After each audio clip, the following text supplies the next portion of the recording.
केसी वेणुगोपाल जी, hello hello. Randeep Surjewala जी, बसवराज पाटिल जी, चंद्रशेखर पाटिल जी, बसवराज जी, DCC president Arvind Kumar ji, Bhimrao Patil ji, stage पे Congress party के सब वरिष्ठ नेता, भाइयों और बहनों, कांग्रेस पार्टी के कार्यकर्ता, प्रेस के हमारे मित्रों, आप सबका यहां बहुत बहुत स्वागत। गर्मी में आप मेरी बात सुनने आए, इसके लिए आप सबको दिल से बहुत बहुत धन्यवाद। आप जानते हैं कि बीदर बसवना जी की कर्मभूमि, उनकी जमीन है और बसवना जी ने सालों पहले लोकतंत्र की बात की थी।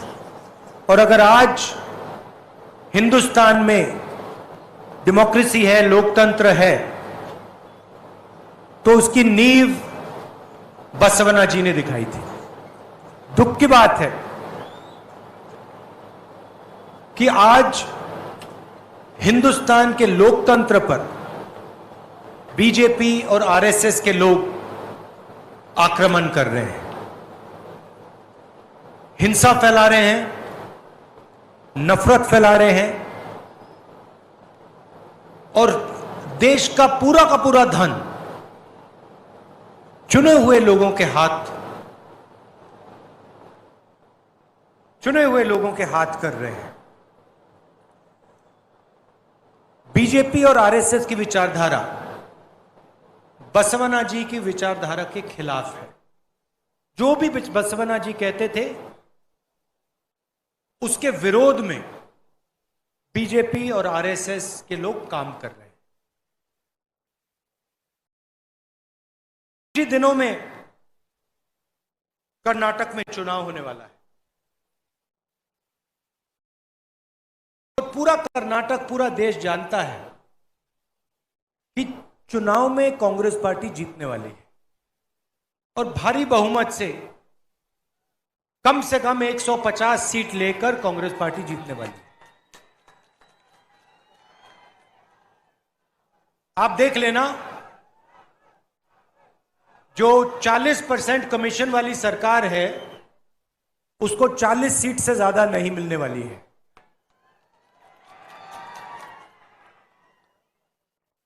हिमाचल के चुनाव हुए थे, छत्तीसगढ़, मध्य प्रदेश चुनाव हुए और कांग्रेस पार्टी के नेता मेरे पास आए। उन्होंने कहा कि राहुल जी, हमें क्या करना चाहिए, और मैंने उनको 2 सुझाव दिए। पहला सुझाव था कि आप जो भी वायदे करो, ज्यादा वायदे मत करो, 2-3 चीजें गारंटी करके स्टेट को दे दो, मतलब झूठे वायदे मत करो। और दूसरा सुझाव मैंने दिया कि जो भी वायदे आप करोगे, उनको आप पहले ही दिन, पहली कैबिनेट मीटिंग में पूरे कर दो। और वही मैं कर्नाटक के नेताओं को वही मैसेज देना चाहता हूं। नरेंद्र मोदी जी ने आपसे झूठे वायदे किए। उन्होंने आपसे कहा था कि हर बैंक अकाउंट में 15 लाख रुपए डालेंगे, कहा था, मिल गया 15 लाख रुपया।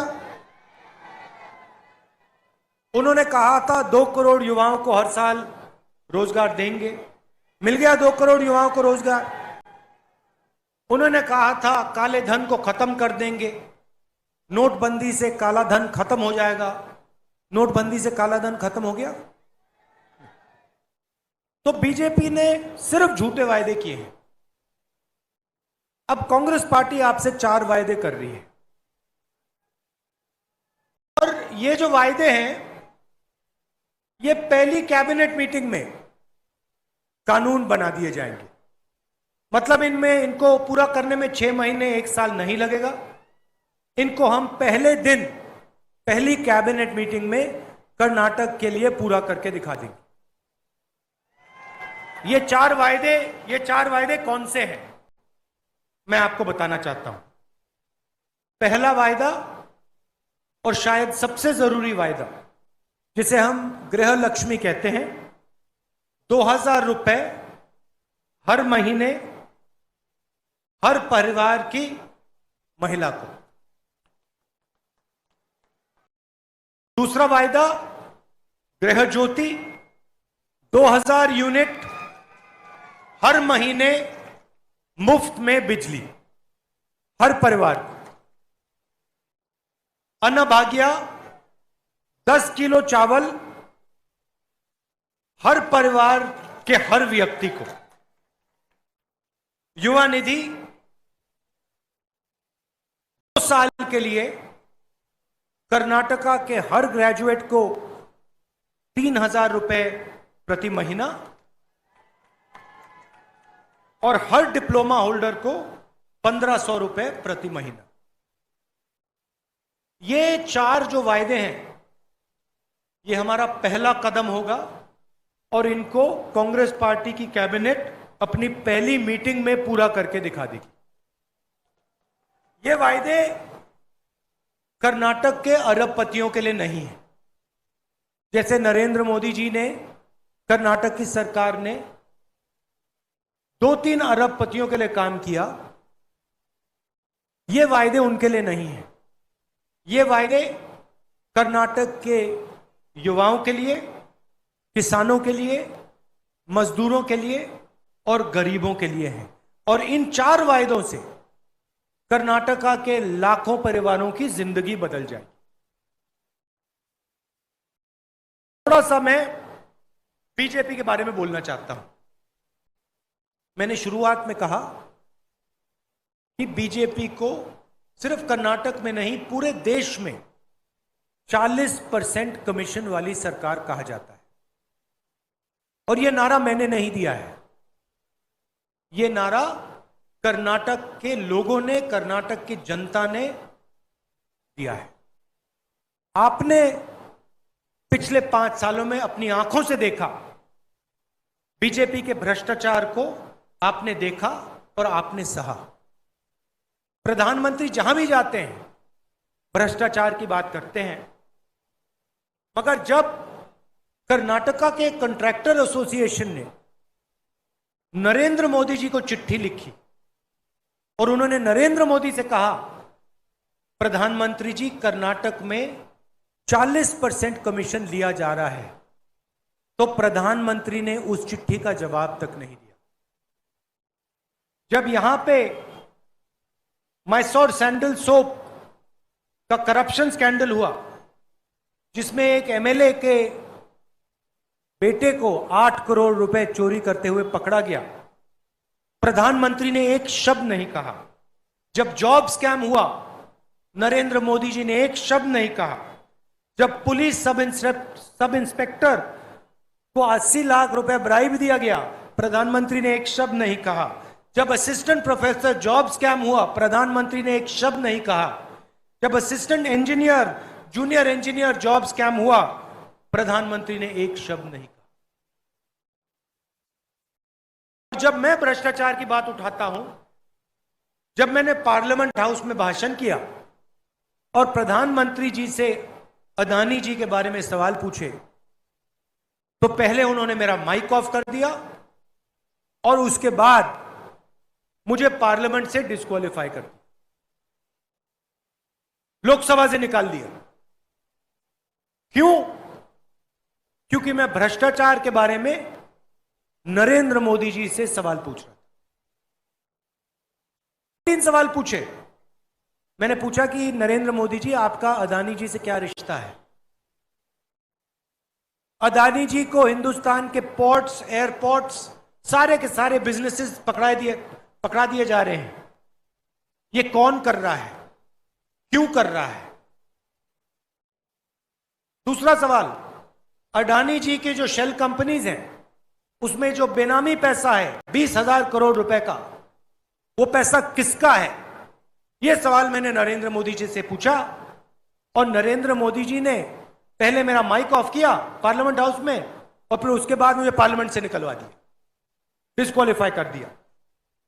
मगर मैं रुकने वाला नहीं हूं। मैं प्रधानमंत्री और कर्नाटका, मैं नहीं डरता इन लोगों से।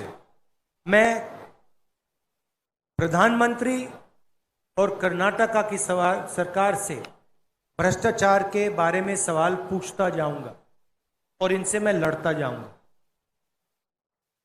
ये जो पैसा है, 40% पैसा है, ये किसका पैसा है? ये आपका पैसा है। इस पैसे को आपके शिक्षा के लिए, आपके अस्पतालों के लिए, आपके कॉलेजेस के लिए, आपकी यूनिवर्सिटी स्कूलों के लिए लगाना चाहिए। ये आपका पैसा आपसे छीनकर, चोरी करके ले रहे हैं। और इसका प्रयोग ये कैसे करते हैं? पिछली बार आपने बीजेपी की सरकार नहीं बनाई थी, पिछली बार आपने हमारी सरकार बनाई थी। और ये याद रखिए, भ्रष्टाचार, चोरी के पैसे से बीजेपी के लोगों ने आपकी सरकार चोरी की और फिर उसके बाद 5 साल के लिए 40% कमीशन खाया है और ये फिर से कोशिश करेंगे। इसीलिए बहुत जरूरी है कि कांग्रेस पार्टी को कम से कम 150 सीटें मिलनी चाहिए, नहीं तो फिर से ये चोरी करने की कोशिश करेंगे। ये जो आपका पैसा है, 40% जो कमीशन खाया है, उसका प्रयोग करके ये फिर से एमएलए को खरीदने की कोशिश करेंगे। तो बीजेपी को 40 सीटों से ज्यादा नहीं मिलनी चाहिए। बीजेपी को 40 सीट से ज्यादा नहीं मिलनी चाहिए और कांग्रेस पार्टी को 150 सीटें से कम नहीं मिलनी चाहिए। अच्छा, नरेंद्र मोदी जी ने एक और सवाल उठाया। उन्होंने कहा कि मैंने ओबीसी का अपमान किया है। सबसे पहले, मैं किसी का अपमान कभी नहीं करता हूं, मगर दूसरा सवाल और बड़ा सवाल, अगर नरेंद्र मोदी जी ओबीसी की बात करते हैं तो फिर सचमुच में हम ओबीसी की बात क्यों ना करें? और ओबीसी वर्ग के सामने 2-3 बड़े मुद्दे हैं, देश के मुद्दे हैं, उनके बारे में आपको थोड़ा सा बताना चाहता हूं। अगर हम चाहते हैं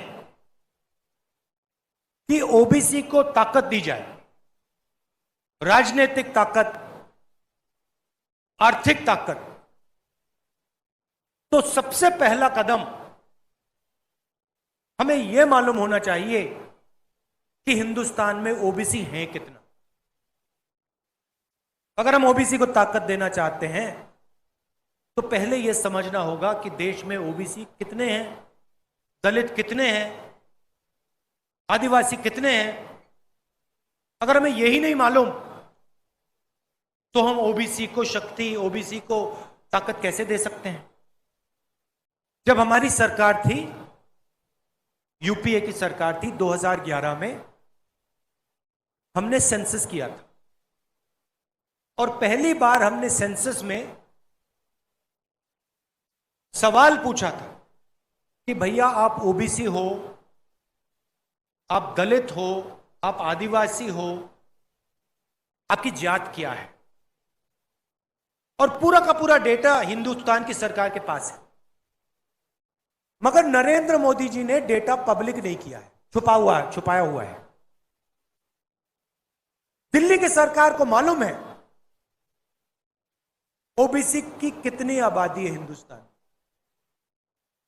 अगर दिल्ली की सरकार किसी को बता नहीं रहे। तो मोदी जी, अगर आप सचमुच में ओबीसी को ताकत देना चाहते हो, आर्थिक ताकत देना चाहते हो, राजनीतिक ताकत देना चाहते हो, तो सेंसस में जो डेटा है उसको पहले आप पब्लिक कीजिए कि देश को पता लगे कि इस देश में ओबीसी वर्ग कितना है, दलित वर्ग कितना है, आदिवासी वर्ग कितना है। अगर आप नहीं करोगे तो कांग्रेस पार्टी यह काम करके दिखा देगी, क्योंकि हम झूठे वायदे नहीं करते हैं, हम सचमुच में ओबीसी वर्ग, दलित, आदिवासी वर्ग को ताकत देना चाहते हैं। हम चाहते हैं कि हिंदुस्तान के लोग, गरीब लोग, कमजोर लोग भी इस देश को चलाने में उनकी हिस्सेदारी हो। तो पहला कदम यह है, नरेंद्र मोदी जी, ओबीसी सेंसस जो है उसका डेटा आप पब्लिक कर दीजिए, देश को बता दीजिए इस देश में ओबीसी हैं कितने। दूसरा कदम, ये जो रिजर्वेशन पे 50% का कैप लगा रखा है कि देश में 50% से ज्यादा रिजर्वेशन नहीं मिल सकता, इसको आप हटाइए। दूसरा कदम, सचमुच में आप ओबीसी की बात करते हो, सचमुच में आप शक्ति देना चाहते हो, तो ये जो 50% का रिजर्वेशन का कैप है इसको परे करिए। तीसरी बात, जो दलित हैं, आदिवासी हैं, उनकी जितनी आबादी है उतना रिजर्वेशन उनको दीजिए। मैं जानता हूं कि ये नरेंद्र मोदी ये काम कभी नहीं करेंगे, क्योंकि नरेंद्र मोदी जी ओबीसी से वोट ले लेते हैं मगर ओबीसी को शक्ति, ताकत कभी नहीं देते। हमने मनरेगा दिया, हमने भोजन का अधिकार दिया, हमने गरीबों के लिए काम किया है। और गरीबों के लिए अगला बड़ा कदम, ओबीसी वर्ग जो है उसको राजनीतिक शक्ति, ताकत, सिर्फ शब्द नहीं, खोखले शब्द नहीं जो नरेंद्र मोदी दे रहे हैं, मगर राजनीतिक ताकत और आर्थिक ताकत देनी है। आप 10 साल, 9 साल हो गए, नरेंद्र मोदी जी ने ओबीसी से वोट लिया। आप मुझे बताओ, नरेंद्र मोदी जी ने ओबीसी के लिए किया क्या? दिल्ली की सरकार को आप देखिए, सरकार को सेक्रेटरी चलाते हैं। दिल्ली की सरकार, हिंदुस्तान की सरकार को की रीढ़ की हड्डी सेक्रेटरी होते हैं। दिल्ली की सरकार में 7% सेक्रेटरीज ओबीसी, दलित और आदिवासी वर्ग के हैं, और वो भी छोटे छोटे काम करने में लगे हुए हैं। तो नरेंद्र मोदी जी, ओबीसी बात करनी है ना, तो फिर काम की बात करिए, खोखले शब्द मत दीजिए। ताकत देनी है, आर्थिक ताकत देनी है, राजनीतिक ताकत देनी है, तो सेंसस के डेटा को पब्लिक कीजिए, 50% कैप को हटाइए, और जो दलित और आदिवासी वर्ग है उनकी जितनी आबादी है उतना रिजर्वेशन उनको दीजिए। ये पहले कदम है। अगर आप ये नहीं कर सकते हो, परे हट जाइए, हम कर देंगे। और ये मत सोचिए कि हम आप पे दबाव नहीं डालेंगे। पहले हम विपक्ष में जरूर हैं, मगर पहले पूरा का पूरा दबाव हम आप पे डालेंगे। ओबीसी सेंसस को रिलीज कराएंगे, 50% के कैप को हटवाएंगे, और दलित और आदिवासियों को जितनी उनकी आबादी है उतना रिजर्वेशन दिलवाएंगे। आप सब यहां आए, इसके लिए मैं आपको दिल से धन्यवाद करना चाहता हूं। हमारे कैंडिडेट हैं राजशेखर पाटिल जी, इनको भारी बहुमत से जिताइए और कांग्रेस पार्टी को कम से कम 150 सीटें दिलवाइए। बहुत बहुत धन्यवाद। नमस्कार। जय हिंद।